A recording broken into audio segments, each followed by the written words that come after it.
오늘 여러분과 함께 나눌 말씀은 예수 그리스도의 큰 구원, 예수 그리스도의 큰 구원이란 제목으로 함께 은혜를 나누고자 합니다. 사람들은 은혜를 베풀면서도 뭔가 조건을 붙이려고 합니다.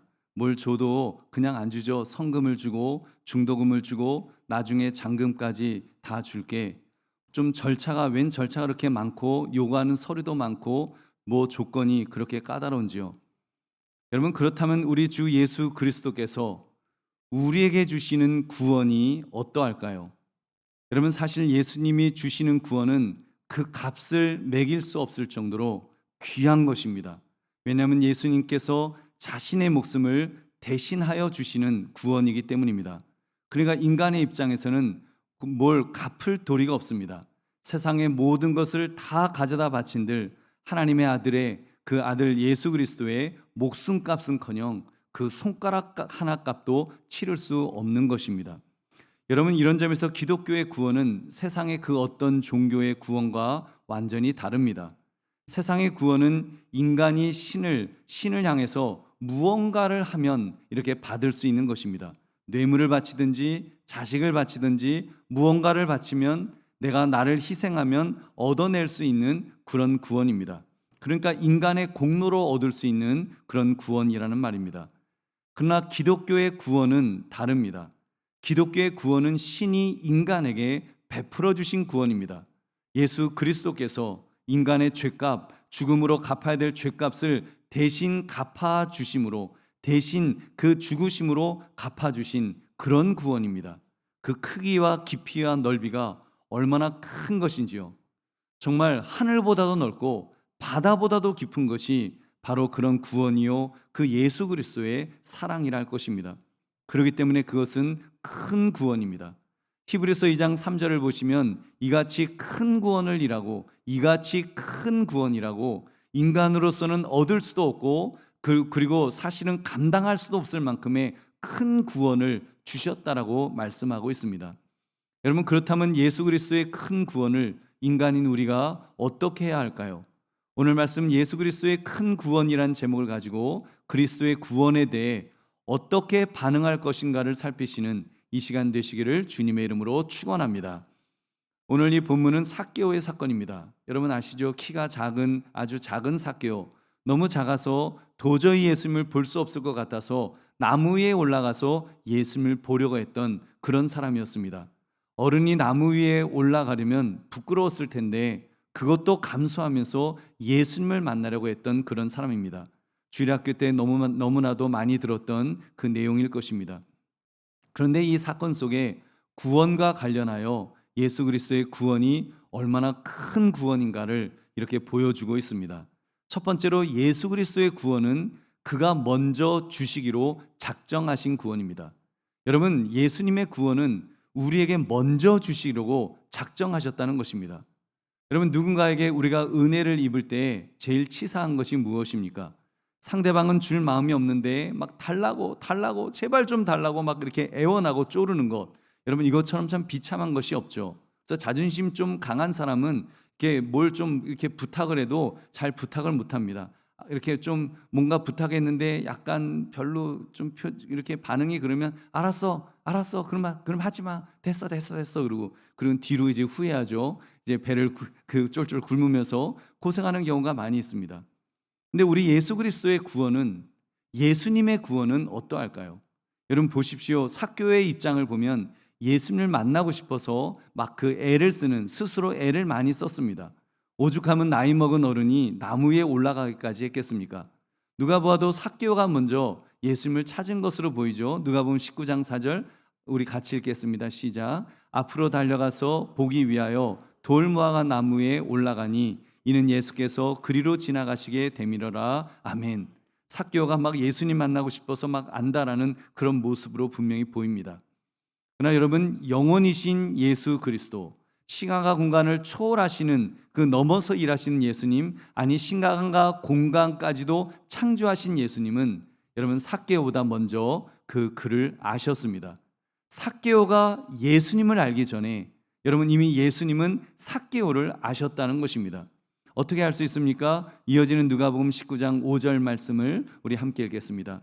예수께서 그곳에 이르사 쳐다보시고 이르시되 삭개오야 속히 내려오라 내가 오늘 내 집에 유하야 하겠다 하시니 아멘. 지금 삭개오의 이름을 부르시잖아요. 삭개오야 내려와라 내가 너희 집에 있어야 되겠다 하면서 삭개오야 라고 부르셨습니다.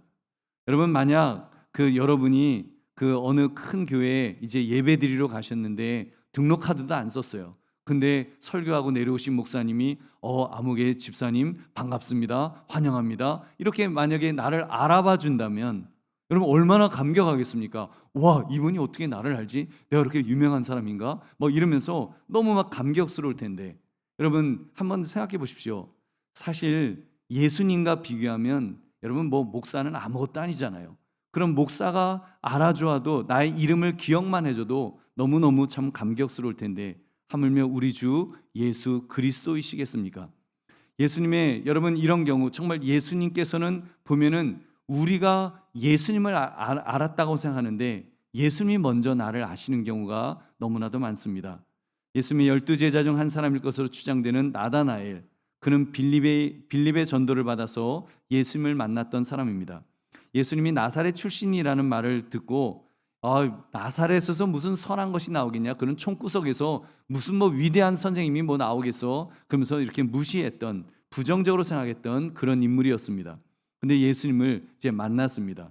예수님의 첫 마디가 보라 참으로 거짓이 없는 이스라엘 사람이다라고 그렇게 말씀하십니다. 참으로 거짓이 없는 이스라엘 사람이다. 나다나엘이 기분이 좋았겠죠. 그래서 묻습니다. 저를 아세요? 하고 물어요. 그랬더니 예수님께서 이렇게 대답하였습니다. 요한복음 1장 48절 나다나엘이 이르되 어떻게 나를 아시나이까? 예수께서 대답하여 이르시되 빌립이 너를 부르기 전에 내가 무화과 나무 아래에 있을 때에 보았노라. 아멘. 나다나엘이 정확히 무화과 나무에서 무엇을 했는지는 모릅니다. 다만 나다나엘이 확신을 가진 것이 있습니다. 예수님께서 이미 자신을 알고 계시다는 거, 자기가 어떤 사람인지를 알고 계셨다는 사실입니다. 우리 요한복음 1장 49절을 함께 읽겠습니다. 나다나엘이 대답하되 랍비여 당신은 하나님의 아들이시오 당신은 이스라엘의 임금이로소이다. 아멘. 여러분 나다나엘의 대답도 굉장히 즉각적이면서도 엄청나죠. 지금 예수님을 향해서 지금 몇 마디 하지도 않았는데 당신은 하나님의 아들이시오 당신은 이스라엘의 임금이로소이다. 하나님의 아들이랍니다. 예수님을 향해서.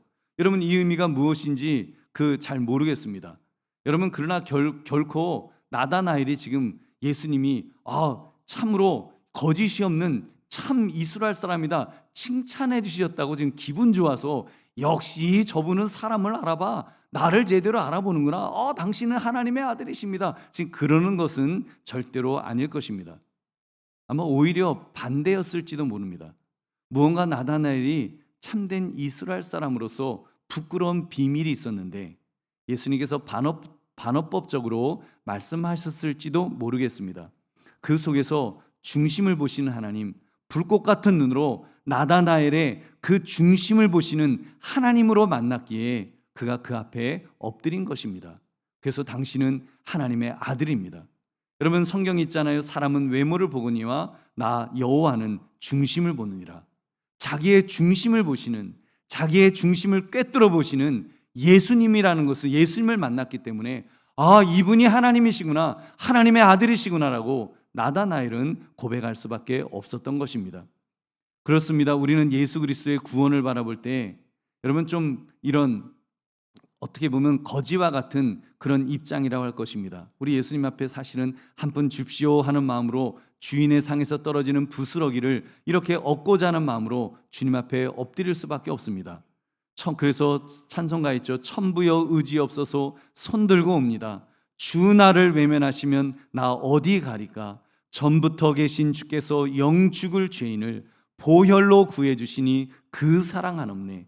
여러분 정말 우리는 하나님 앞에, 우리는 예수 그리스도 앞에 나갈 때 이렇게 고백할 수밖에 없는 그런 존재들입니다. 여러분 사실 주님께서 설령 외면하신들 우리가 어떻게 하겠습니까? 엎드려야지요, 구걸이라도 해야지요, 애걸하면서 정말 바짓가랑이라도 잡는 그런 심정으로 예수님께 매달려야 되는 것이 바로 우리들의 입장입니다. 그런데 우리 주 예수 그리스도의 구원은 큰 구원이라고 그랬습니다. 큰 구원.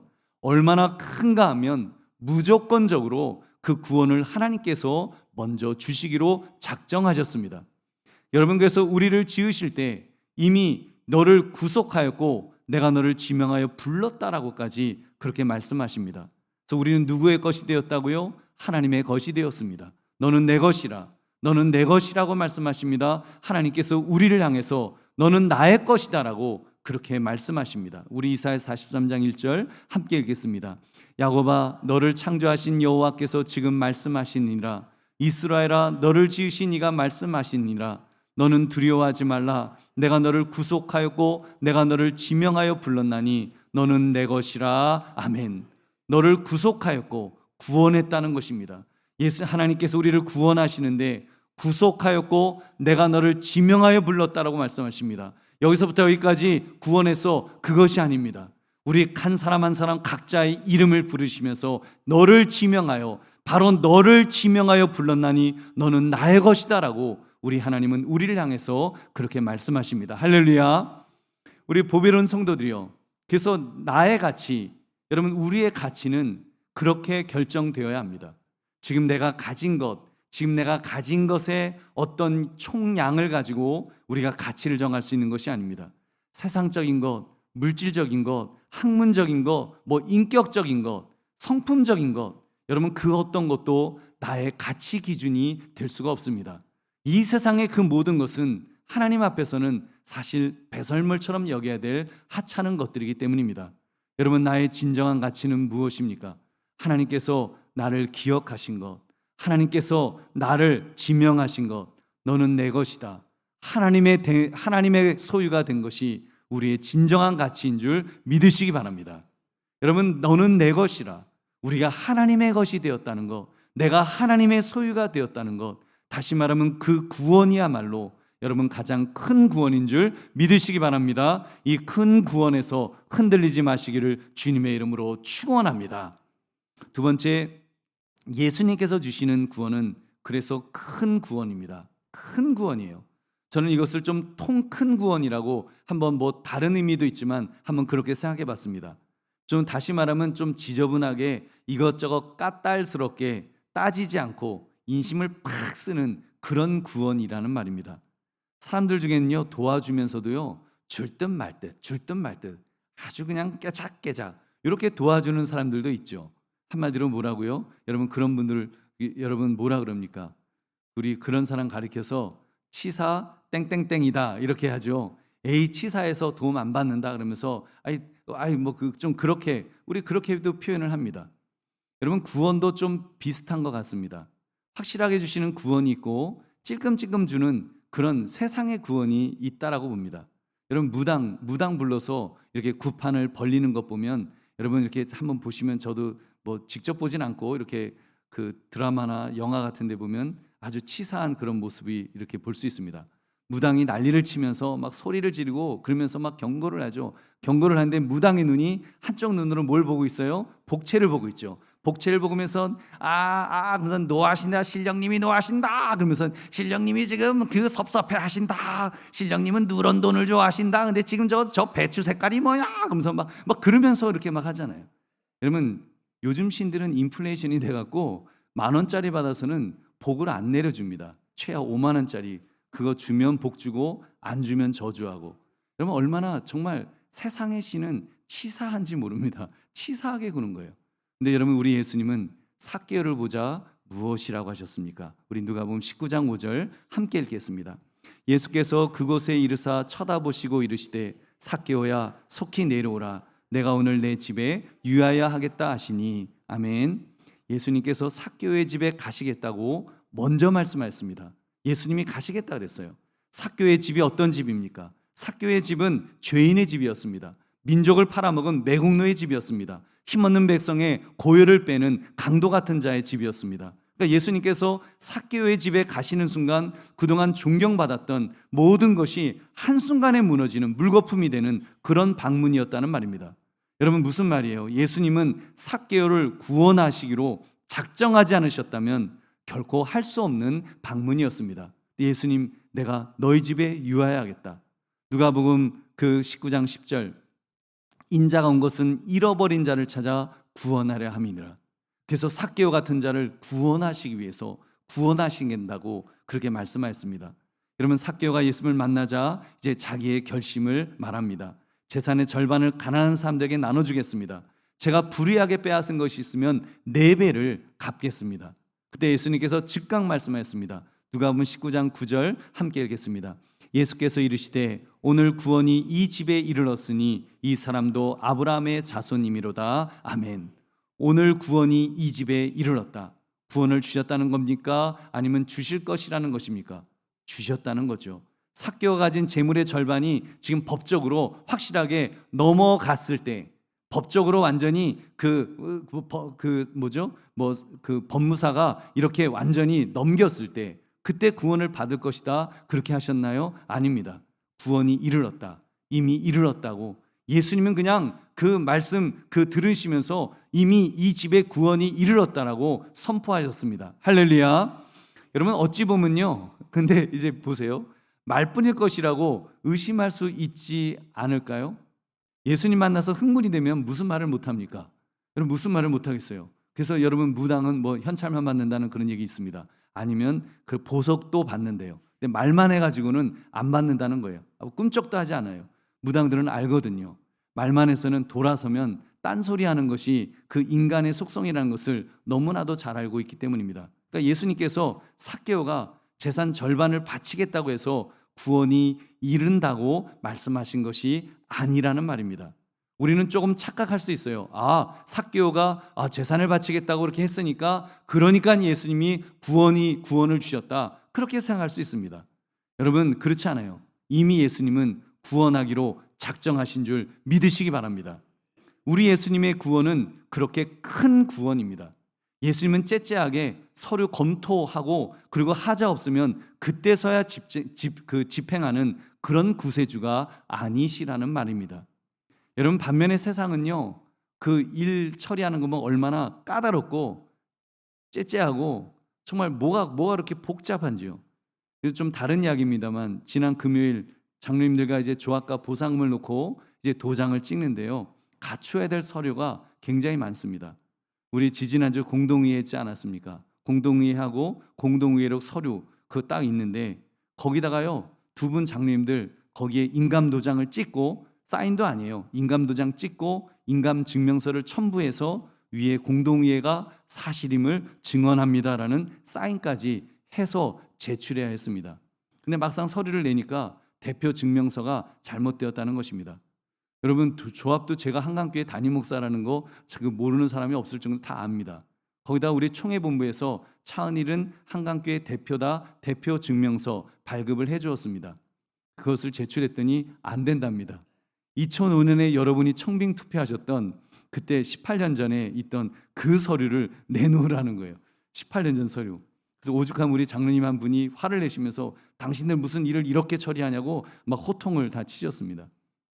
여러분, 세상은 그렇습니다.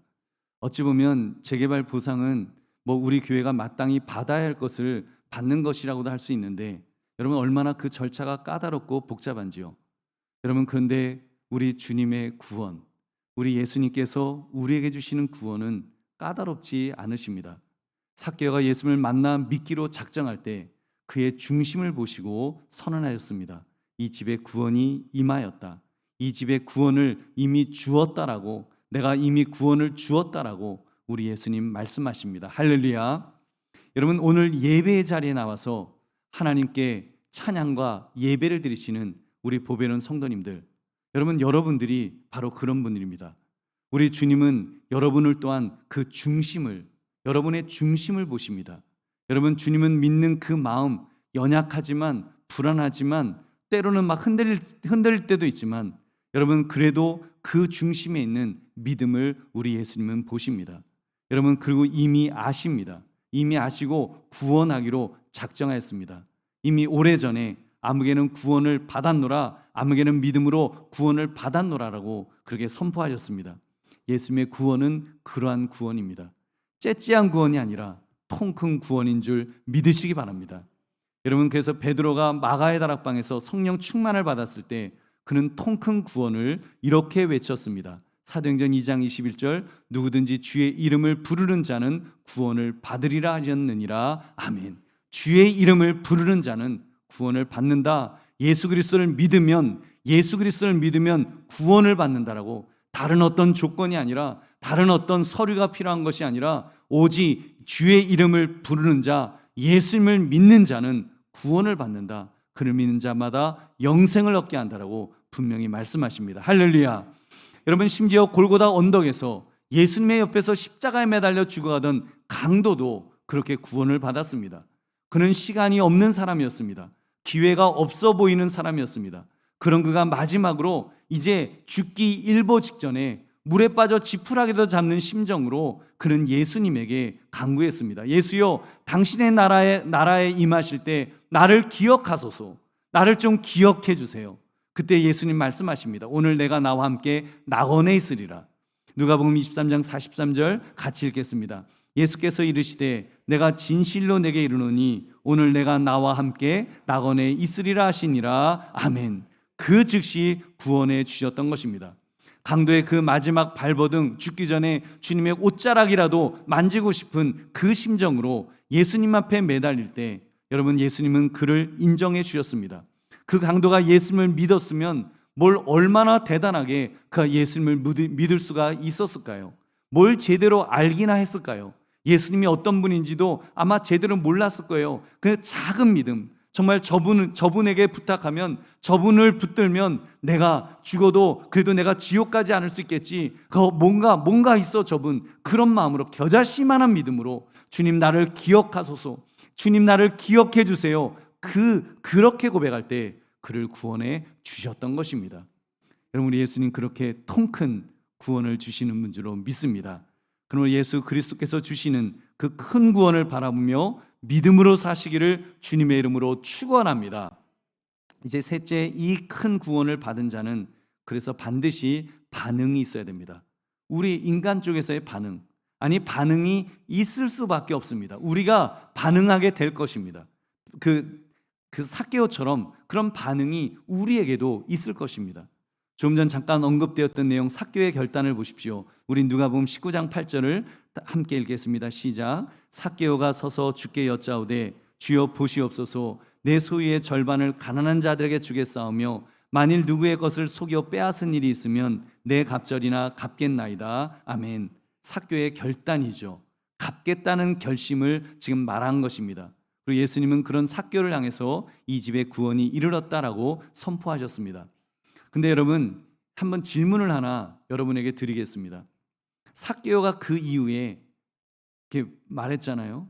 진짜 소유의 절반을 가난한 자들에게 주었을까요? 안 주었을까요?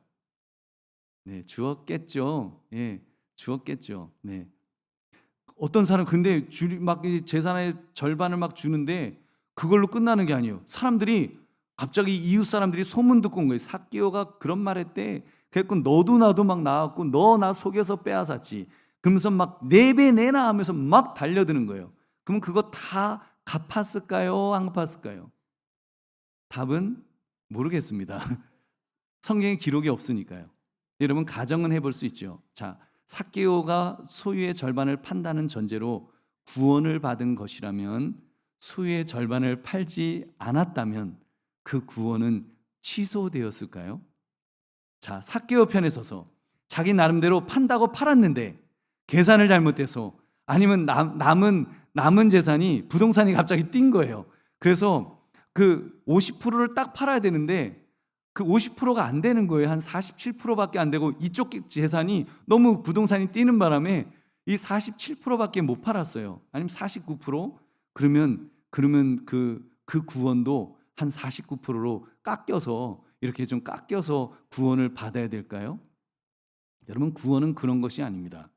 인간인 우리가 무언가를 했기 때문에 대가로 받는 것이 아니니까요.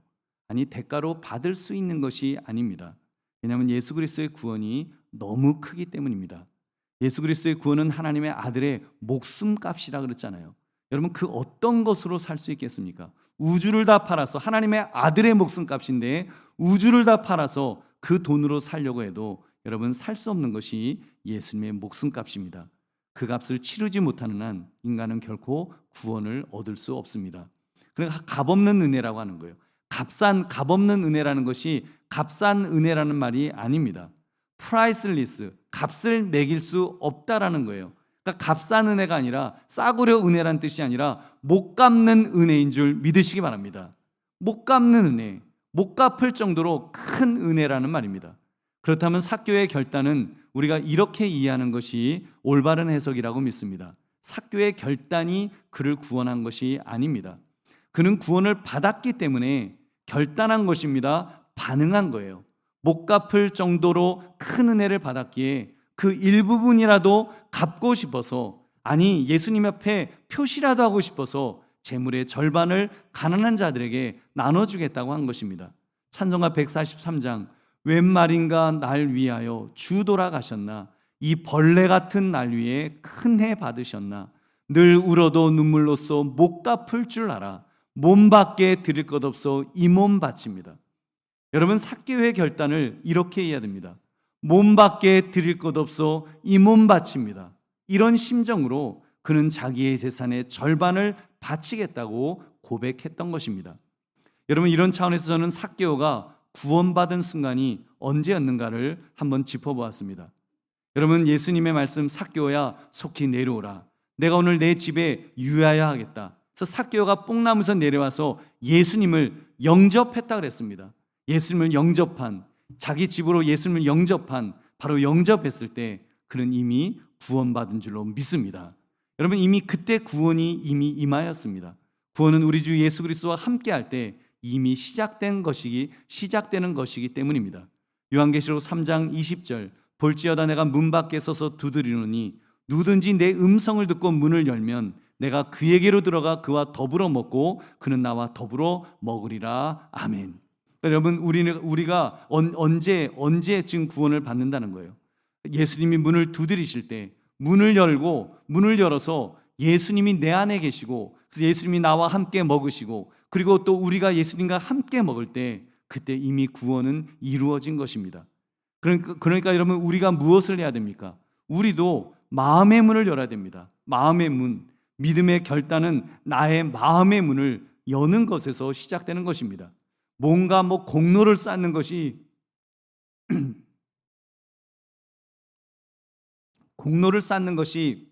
그것이 믿음이 아니라 내가 마음의 문을 열고 내 안에 예수님을 모셔드리는 것, 내 마음에 들어오시도록, 예수님이 내 인생에 들어오시도록, 예수님이 내 직장에 들어오시도록, 예수님이 내 가정에 들어오시도록, 예수님이 내 운명에 들어오시도록 예수님을 영접하는 것, 여러분, 그 영접하는 것, 그것이 중요합니다. 그렇게 마음의 문을 열 때 우리 주님은 우리 안에 더불어 먹고 마실 것이라고 하셨습니다. 삭개오에게 바로 예수님께서 들어가셔서 먹고 마신 것입니다. 그러므로 이미 삭개오에게 구원이 임한 줄 믿으시기 바랍니다. 그러므로 우리도 예수님께서 나를 부르실 때 여러분, 그렇게 반응해야 합니다. 특별히 이렇게 설교 말씀을 통해서 나를 부르시면 즉각 반응해야 합니다. 어떻게 해요? 이것을 붙드는 것입니다. 주님의 말씀을 붙들어야 합니다. 주님의 말씀은 생명이기 때문에 이 생명의 말씀을 붙들어야, 그래야 살 수 있습니다. 여러분, 구원이 임할 것입니다. 아니, 구원이 임한 줄 믿으시기 바랍니다. 우리 보배로운 성도들이요, 적어도 오늘 이 예배의 자리에 오신 여러분에게는 이미 복음을 통해서 주님의 말씀이 선포되었습니다. 그럼 그냥 우리는 그런 말씀들, 예배 때마다 선포되는 말씀을 붙들어야 됩니다. 여러분, 붙드는 것, 이 굉장히 중요합니다. 히브리서 2장 1절 우리 같이 읽겠습니다. 시작. 그러므로 우리는 들은 것에 더욱 유념함으로 우리가 흘러 떠내려가지 않도록 함이 마땅하니라. 아멘. 지금 무엇을 들었다는 것입니까?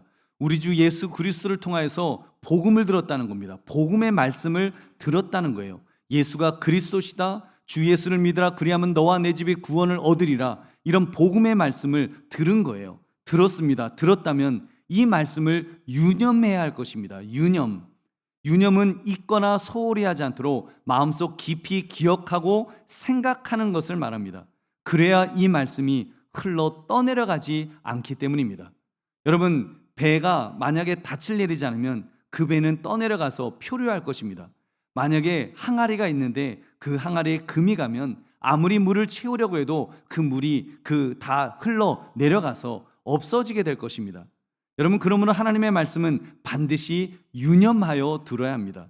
잊거나 소홀히 않도록 마음속 깊이 기억하고 생각하는 것입니다.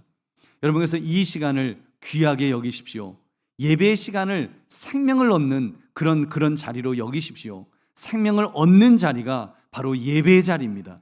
왜요? 예배는 하나님의 말씀을 직접 듣는 시간이기 때문입니다. 예배를 통해서 하나님께서 우리에게 말씀을 해주십니다.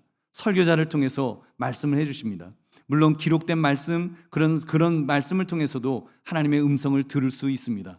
그러나 여러분, 적어도 예배는 인격 있으신 하나님이시니까, 인격 있으신 하나님이 인격 있는 우리가 예배를 드리지 않습니까? 예배는 우리가 하나님을 높여드리는 것입니다. 하나님을 경배하는 것입니다. 하나님을 기쁘시게 드리는 거예요. 그리고 하나님을 기쁘시게 드릴 때 하나님께서 기뻐 받으셔서 예배를 받으시면서 우리에게 주시는 그 말씀이 있습니다. 그 말씀은 바로 지금 이 시간 나에게 주시는 것입니다.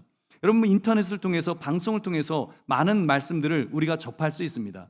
그러나 그것은 어찌 보면 그 사람에게 필요했던 말씀이 녹화되어 플레이되는 거죠. 그렇지만 여러분, 이 말씀, 예배 때 우리가 듣는 말씀은 바로 한 사람 한 사람 나에게 주시는 말씀인 줄 믿으시기 바랍니다. 그래서 여러분, 흘러 떠내려가지 않도록 함이 마땅하니라. 흘러 떠내려가지 않도록 함이 마땅하다. 여러분, 그래서 저는 이런 안타까운 마음이 있습니다.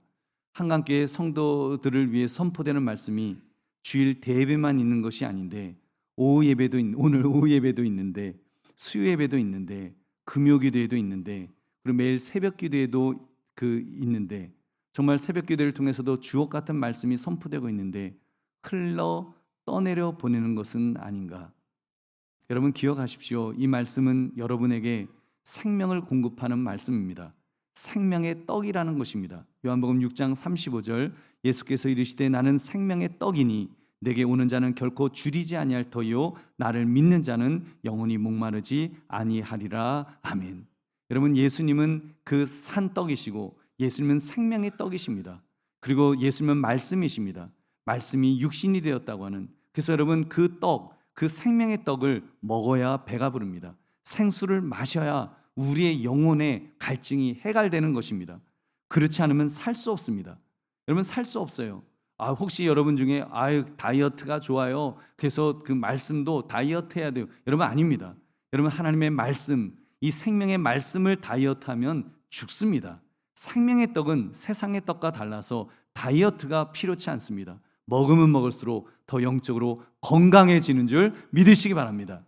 여러분, 성경은 우리 믿음의 사람은 그래서 그렇게 믿음으로 살라고, 믿음으로 사는 존재다, 우리는 믿음으로 사는 존재라고 그렇게 말하죠. 세상의 다른 어떤 것으로 사는 것이 아니라 오직 의인은 믿음으로 말미암아 살리라. 성도는 오직 믿음으로 말미암아 살리라. 한강교회 성도는 오직 믿음으로 말미암아 살리라. 성경은 말씀합니다. 이 믿음, 그래서 우리도 항상 믿음이란 말 하잖아요. 믿음이 있어야 돼요. 믿음이 컸으면 좋겠어요. 정말 믿음의 사람에서 흔들리지 않았으면 좋겠어요. 믿음을 우리가 얼마나 강조하고 사모하고 그렇게 붙들려고 합니까? 여러분, 어떻게 지킬 수 있을까요? 그 믿음, 어떻게 더 큰 믿음으로 성장시킬 수 있을까요? 여러분, 그것은 바로 말씀입니다. 하나님의 말씀, 생명의 말씀이 우리의 믿음을 성장시키는 줄 믿으시기 바랍니다. 로마서 10장 17절 함께 얘기했습니다. 시작. 그러므로 믿음은 들음에서 나며 들음은 그리스도의 말씀으로 말미암았느니라. 아멘. 믿음은 어디에서 나온다고요? 들음에서 난다. 근데 들음은 어디서 말미암습니까? 그리스도의 말씀으로, 성경 말씀으로 여러분 말미암는 것입니다. 그래서 여러분, 우리 교회는 설교마다 모두 녹화를 하고 있습니다. 새벽 기도까지 다 녹화를 합니다. 하나라도 빠지는 것이 아까워서 누군가 우리 성도들이 들으실 것을 기대하면서 그렇게 녹화하고 있습니다. 여러분, 시간 되실 때 꼭 들으십시오. 여러분께서 적어도 주일 대예배만은 또 한 번 더 들으시고, 이렇게 녹화된 것을 한 번 더 들으셔서 그렇게 들으시면 하나님께서 은혜를 베풀어 주실 줄 믿습니다. 여러분, 그런 은혜가 충만하시기를 주님의 이름으로 축원합니다. 이제 말씀을 맺습니다. 예수 그리스도의 큰 구원, 얼마나 멋진 말씀입니까? 예수 그리스도께서 우리에게 주시는 구원이 큰 구원이라 그랬습니다. 이 구원을 주신 하나님께서 우리 각자 한 사람 한 사람을 모두 아신다고, 기억하신다고, 지명하셨다고 말씀했습니다. 그리고 이 구원은 통 큰 구원, 큰 구원이라 그랬습니다. 그럼 무엇보다도 이 구원을 받은 자는 반드시 반응해야 합니다. 삭개오처럼 반응할 수밖에 없습니다. 그러려면 이 귀한 말씀을 열심을 다해 들어야 합니다. 떠내려가지 않도록 말씀을 들어 유념해야 됩니다. 그렇게 할 때 하나님께서 은혜와 복을 부어 주십니다. 그러므로 예수 그리스도의 큰 구원, 이 제목처럼 나에게 주신 큰 구원을 지키기 위해서 또 우리가 더욱 믿음 위에 든든히 서시는 저와 여러분 되시기를 주님의 이름으로 축원합니다. 우리 함께 기도하겠습니다. 말씀 생각하시면서 예수 그리스도의 큰 구원을 받으며 그렇게 살아가는 믿음의 장부 되게 해달라고 우리 주여 한번 외치고 기도하겠습니다. 주여!